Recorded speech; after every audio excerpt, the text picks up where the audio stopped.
Welcome back, Gameyard family. Thank you so much for joining us for another video.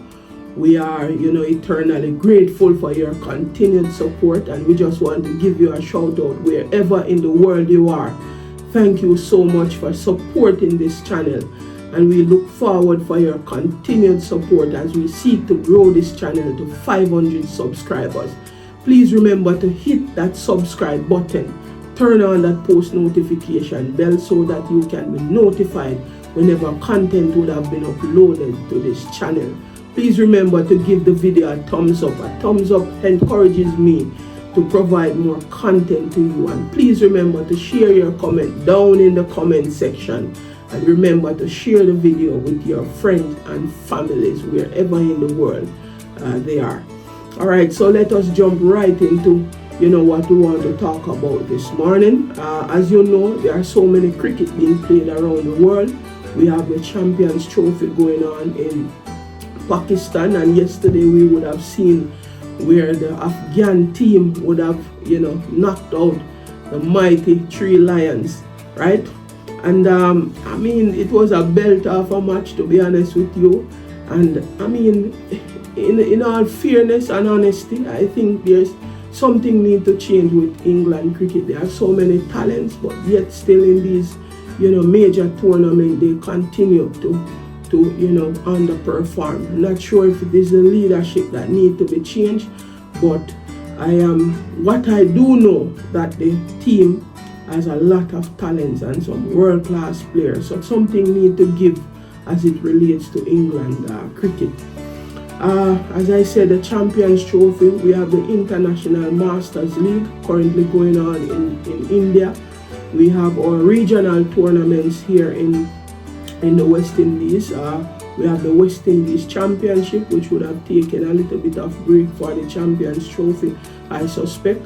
And we have the Women's Super 50 Cup going on, and that's where we are going to stop this morning. We want to share with you the roundups from those 3 games that we have played today. Now we will look on Barbados Women's, as they would have taken on the Windward Islands women in the Warner Park in St. Kitts. Now the Barbados women made it 2 wins from as many games in the CG United Women's Super Cup, thanks to twin sisters Kycia and Kyshona Knight, who both registered half centuries before their bowlers sealed a comfortable 56-run victory over the Windward Islands women's team. The experienced duo stood tall in the face of early wobble, crafting a crucial 115 third-wicket partnership that laid the foundation for Barbados' total of 181 in 43.3 overs. Kycia, who opened the batting, played a steady knock of 63 of 91 deliveries, which included 8 boundaries, while Kyshona continued her fine form in the tournament as she contributed a patient 51 from 99 deliveries, which included 3 boundaries. In response, Windward Islands faltered under the pressure of Barbados' disciplined bowling attack and were eventually bowled out for a meager 125 in 30.5 overs. The combined effort of Nejani Cumberbatch 3 for 20, Keela Elliott 2 for 14, and Captain Alia Alain 2 for 13 proved too much for the Windward Islands batters to handle. After being sent into bat, Barbados had a shaky start as they lost both Asabi Calendar 0 and Trishan Older 1 with just 9 runs on the board. However, the Knight twins showed their class and experience, consolidating the innings with a mix of caution and aggression. Despite the Windward Islands bowlers probing for an early breakthrough, Kycia and Kyshona kept their composure, rotating the strike effectively while finding the occasional boundaries. Their partnership frustrated Windward Islands bowlers who found no answer to the steady accumulation of runs.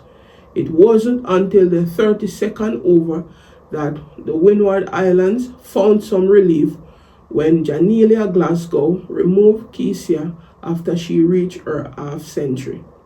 That wicket triggered a mini collapse with Cumberbatch falling for a duck, and Kyshona soon departed via the run-out route after reaching her 50. Alain attempted to push the scoring rate but fell leg before a wicket to veteran Afi Fletcher. From there, Alyssa Gordon, unbeaten 13, was the only significant contribution as Barbados lost their final wickets in quick succession. Pearl Etienne 2 for 22, Glasgow 2 for 24, Zadia James 2 for 30, and Fletcher 2 for 37 shared the spoil for the Windward Islands. Chasing 182 to victory, Windward Island had a promising start with opener Ashleen Edwards 31 and Ernisha Fontaine 14 putting on 37 runs for the first wicket. However, once Edward was dismissed, the innings unraveled rapidly. A string of wickets followed as Barbados bowler turned the screws.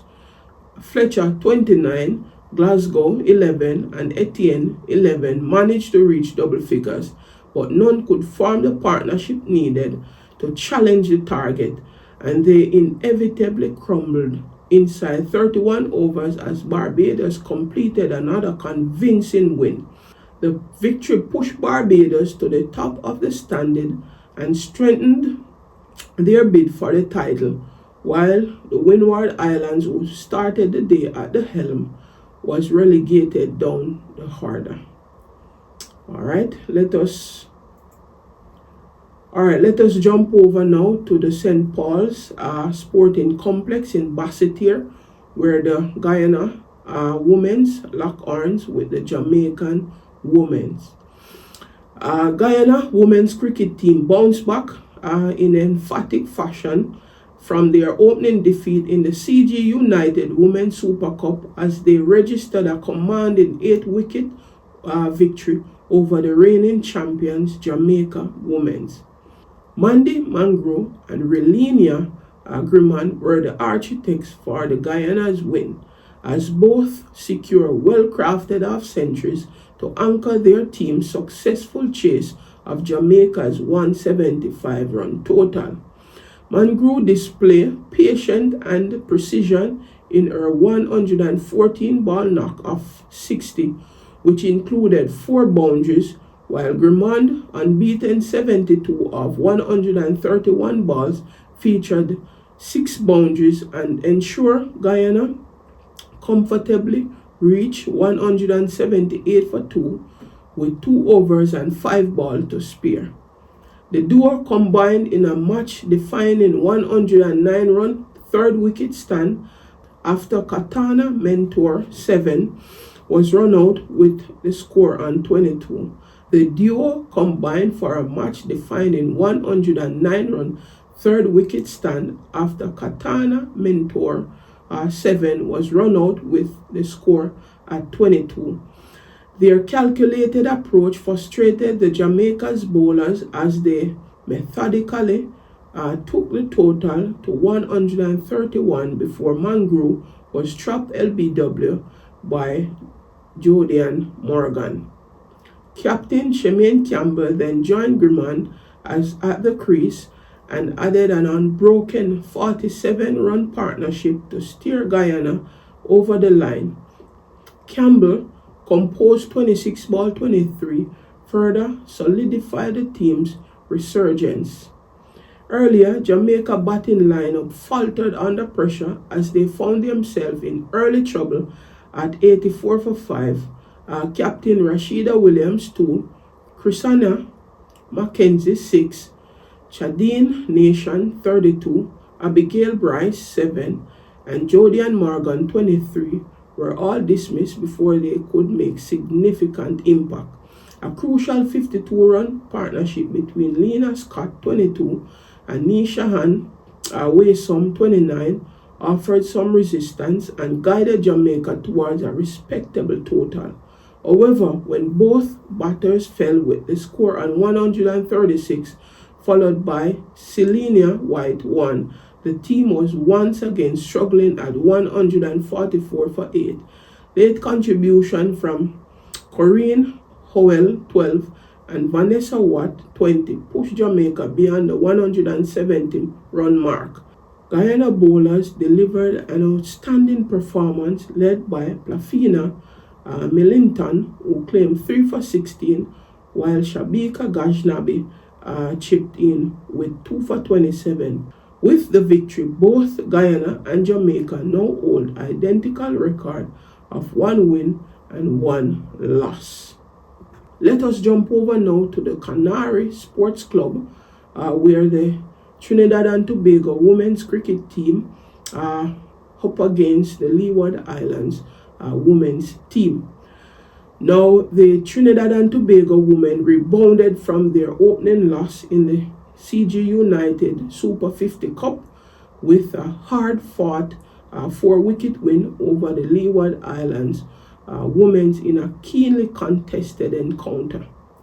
Veteran player Brittany Cooper, 72, Anisha Mohammed, 32, Leanne Kirby, 40, one not out, played pivotal roles that guided Trinidad and Tobago to 190 for 6 with 15 balls to spare as they successfully chased down Leeward Islands' total of 188. Cooper's 107 ball knock featured 7 boundaries, while Mohammed's patient 96 ball 32 included 3 fours.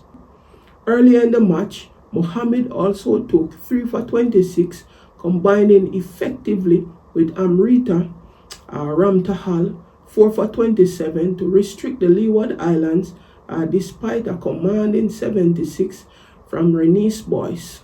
Opting to bat first, Leeward Islands made a decent start but lost opener Kiana Joseph 9 and Melissa Clark 11 with only 36 runs on the board.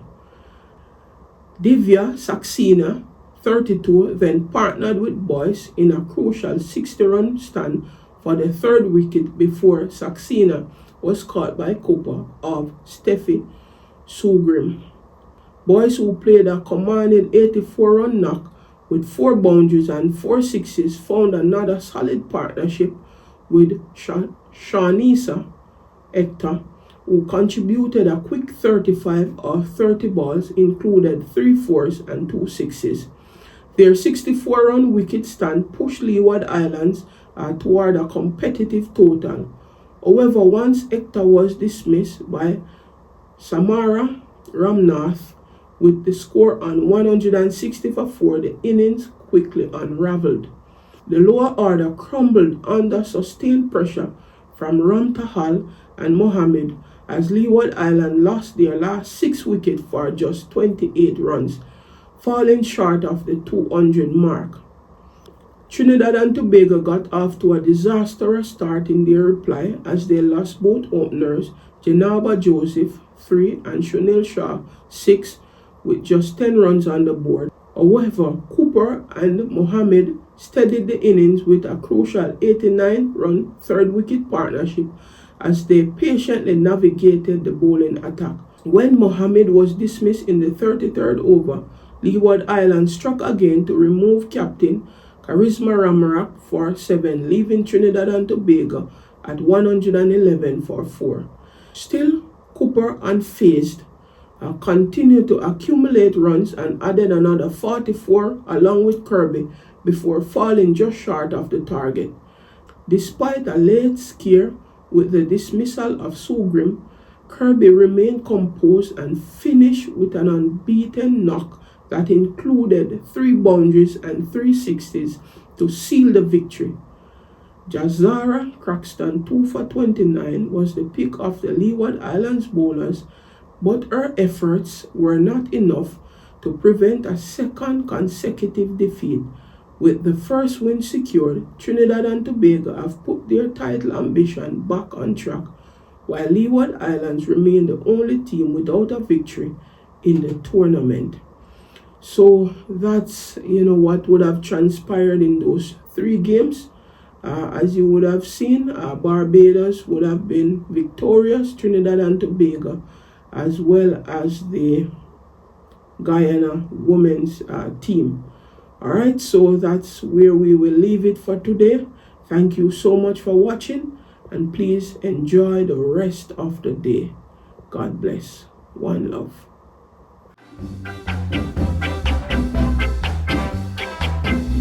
Bello, bello, bello.